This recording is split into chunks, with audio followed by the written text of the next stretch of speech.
और भी हैं एक दो। अब कॉम्प्लेक्स कार्ब्स क्या होते हैं, और ये इनकी ये खासियत होती है सिंपल शुगर की कि they get easily dissolve in water.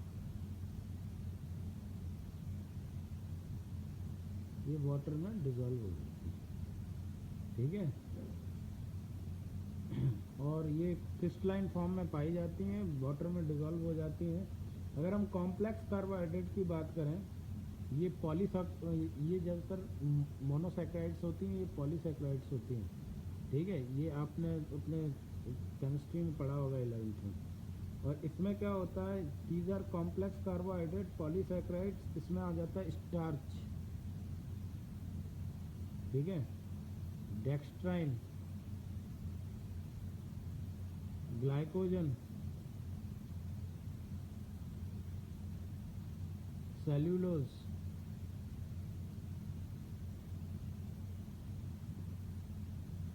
ठीक है। तो ये सारी कॉम्प्लेक्स शुगर होती हैं। These are not found in the crystalline form, ये क्रिस्टलाइन फॉर्म में नहीं पाई जाती हैं हमारे हैं। और क्रिस्टलाइन फॉर्म में ना पाने जाने, और ये these are not soluble in water, ठीक है, do not dissolve in water.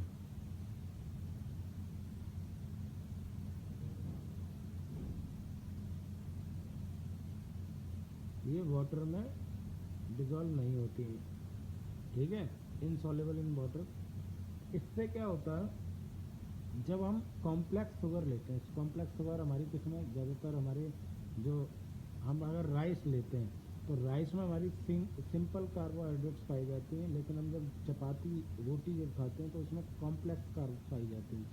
तो इसमें कार्ब्स जो होती है, कॉम्प्लेक्स कार्ब्स, ये क्या होती है, हमारी बॉडी में जाके स्टोर हो जाती हैं, ठीक है। ये पॉलीसैकेराइड्स होती हैं, इनको ब्रेक करने में भी टाइम लगता है, और इनको विदाउट एक्सरसाइज आप डाइजेस्ट नहीं कर सकते हैं, ठीक है। और जो मिठाइयाँ वगैरह होती हैं उनमें भी कॉम्प्लेक्स कार्ब्स बहुत हाई होती है। ये स्टार्च जो होता है बच्चे, ये आप जो चाउमीन में सॉस डाल के खाते हैं ना, जो केचप होता है, ठीक है, उसमें क्या करते हैं, उसमें ये मिलाया जाता है स्टार्च, ठीक है, for the sweetening of that. तो ये बहुत हार्मफुल होता है स्टार्च, ये अलाउ नहीं होता है फूड में। तो ये सारी चीज़ें जो होती हैं ये हमारी बॉडी में जाकर स्टोर हो जाती हैं और कई सारी समस्याओं को जन्म देती हैं। तो इसीलिए जो आपके सिंपल कार्ब्स हैं वो बेनिफिशियल होते हैं हमारी बॉडी के लिए काफ़ी, ठीक है। एनर्जी ये भी देते हैं, बट इनको डाइजेस्ट और इनको बर्न करने में हमें टाइम लगता है। इसके लिए you need to do the rigorous exercises, then only you will be able to get the energy from the complex carbs. That means these get store in the body. ये हमारी body में liver में जाके store हो जाती हैं glycogen के form में, ठीक है। तो ये डिफरेंस है दोनों में। ये क्रिस्टलाइन होता है सिंपल शुगर और क्रिस्टलाइन, कॉम्प्लेक्स शुगर और नॉन क्रिस्टलाइन, ठीक है। ये क्रिस्टलाइन फॉर्म में नहीं होते हैं, और ये कॉम्प्लेक्स हैं क्योंकि इनकी चेन क्या होती हैं, लॉन्ग चेन होती हैं, पॉलीसैकेराइड्स होती हैं, इसलिए इनको कॉम्प्लेक्स बोला जाता है। These are the small chains, और मोनोसैकेराइड्स भी होती हैं, ठीक है। These are easily digestible, these take time to digest, ठीक है, और need exercise to digest them. तो ये सारी चीज़ें हैं। और कार्बोहाइड्रेट क्या क्या करते हैं हमारी बॉडी में, जितनी जहाँ भी एनर्जी की ज़रूरत होती है for the repairment of the tissues, cell और any organ of the body, वहाँ पर इनको यूज़ किया जाता है। दूसरा, हमारी डेली लाइफ की जो एक्टिविटीज़ होती हैं उनको करने के लिए, ठीक है, उसके लिए हमें एनर्जी की जो ज़रूरत पड़ती है वो कार्बोहाइड्रेट से मिलती है। जबकि 1 ग्राम प्रोटीन भी हमें 4 कैलोरी ही देती है, बट दीज आर, ये हमारी जो डाइट का है, ये हिस्सा जो है ये 60% हमारी डाइट में होनी चाहिए, ठीक है। हमारी डाइट का 60% हमारे क्या होने चाहिए, कार्बोहाइड्रेट्स होने चाहिए, ठीक है। तो वो भी सिंपल कार्ब्स होने चाहिए, ये नहीं कि आप मतलब फालतू की चीज़ें खा रहे हैं, ठीक है।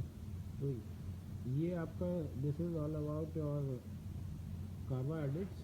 और देखता हूँ इसमें इम्पोर्टेंट कुछ बुक से देख लेते हैं।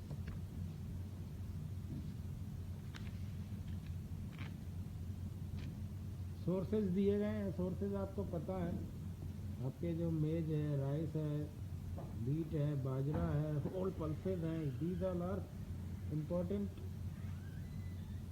Sources of carbohydrate.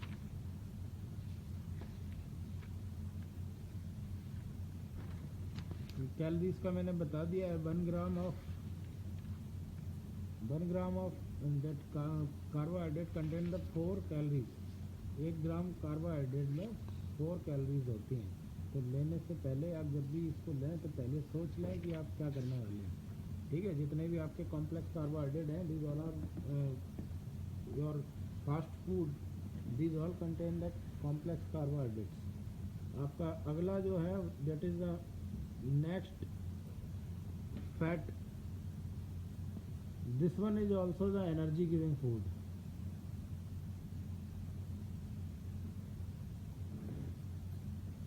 ये भी आपका एक एनर्जी गिविंग फूड है। और इसमें क्या होता है, ये आपको लगभग 15 से 20% आपको अपनी डाइट में लेना होता है, ठीक है। जब आप इसको 15 से 20% लेंगे, मेन इसका फंक्शन क्या होता है, पहले मैं फंक्शन बता दूँ, हमें फैट की ज़रूरत क्यों पड़ती है। Fat is energy giving food, लेकिन एनर्जी के तौर पे हम इसे कम लेते हैं, क्योंकि इसका क्या होता है, 1 ग्राम फैट जो होता है इसमें 9 कैलोरीज होती हैं, ठीक है। तो इसमें क्या है, जब ये 1 ग्राम फैट हमें 9 कैलोरीज दे रहा है, तो आप इसका अनुमान लगा लीजिए कि ये उससे लगभग दुगने से भी ज़्यादा है, ठीक है। 200% ज़्यादा हमें ये एनर्जी दे रहा है। तो इसलिए हम क्या करते हैं, इसकी मात्रा को कम रखते हैं। 15 से 20% हमें फैट लेना होता है अपनी डाइट में। और उसके बाद 15 से 20% के बाद इसमें क्या होता है, जो भी इसके दूसरा जो फंक्शन है एनर्जी गिविंग के बाद, क्यों इसे ये ज़रूरी होता है, हमारे जितने भी लिगामेंट्स हैं,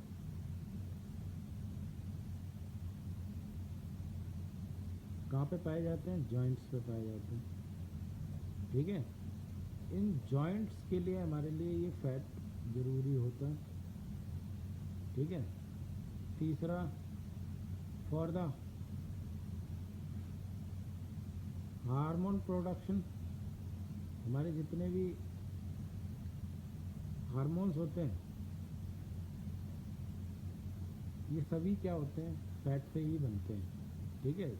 जब हमारी बॉडी में किसी भी हार्मोन की इनबैलेंसी होती है, तो मतलब आप फैट का अमाउंट हमारी बॉडी में अगर कम है तो हार्मोन्स की इनबैलेंस, और ज़्यादा फैट होने की वजह से भी हार्मोन डिसबैलेंस हो जाते हैं। तो इसलिए क्या होता है, जो हार्मोन्स हमारे बनते हैं वो किसके, फैट की मदद से ही बनते हैं। और ये भी एक क्या है, ऑर्गेनिक कंपाउंड है। क्या है, ऑर्गेनिक कंपाउंड है। इसमें भी क्या होता है, कार्बन, हाइड्रोजन एंड ऑक्सीजन, इन तीनों का ये रेशियो रहता है, ठीक है।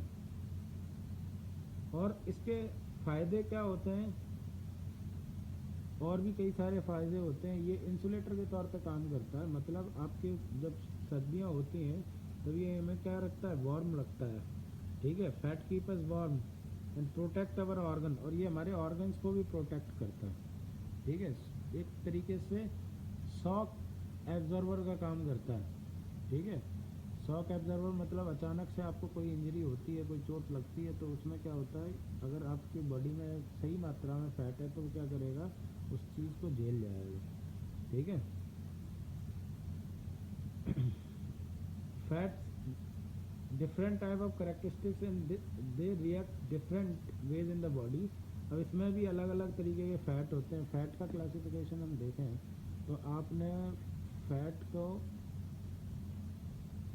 अगर पढ़ा हो तो ये 2 तरीके के होते हैं, सैचुरेटेड, अनसैचुरेटेड।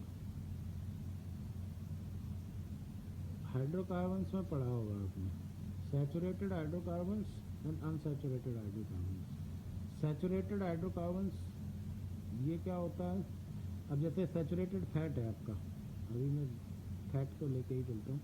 सैचुरेटेड फैट जो है, ये आपको, ये क्या होता है, हमारी बॉडी के लिए क्या होता है, हार्मफुल होता है। ठीक है, सैचुरेटेड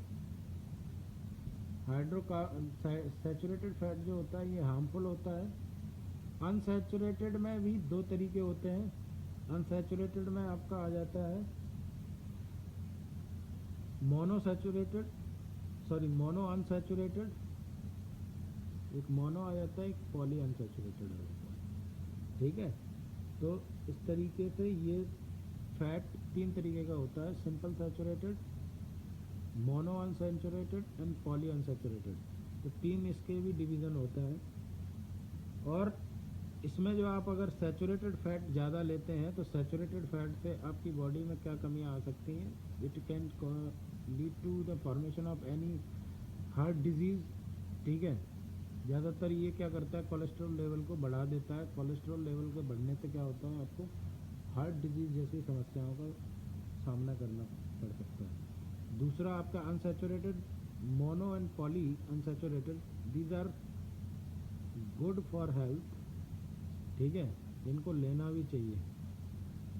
आप जो एक्सरसाइज वगैरह करते हैं तो उसमें क्या होता है, जब आपके जॉइंट्स वगैरह में दिक्कत आती है उनको रिपेयर करने के लिए फैट की ही ज़रूरत पड़ती है। आपकी स्किन को रिपेयर करने के लिए भी फैट की ज़रूरत पड़ती है। ठीक है, अच्छी हेल्दी स्किन रखने के लिए भी फैट की ज़रूरत पड़ती है। ठीक है, तो कई जगह ये हमारी बॉडी को प्रोटेक्ट करता है, लेकिन it should be taken in A limited. मैंने अमाउंट बता दिया, हमारी डाइट का 15 to 20% फैट होना चाहिए। ठीक है, बाकी रिमेनिंग मैं प्रोटीन की अगले वीडियो में बात करूँगा। ठीक है, दूसरे जो भी आपके कंपोनेंट्स रह गए हैं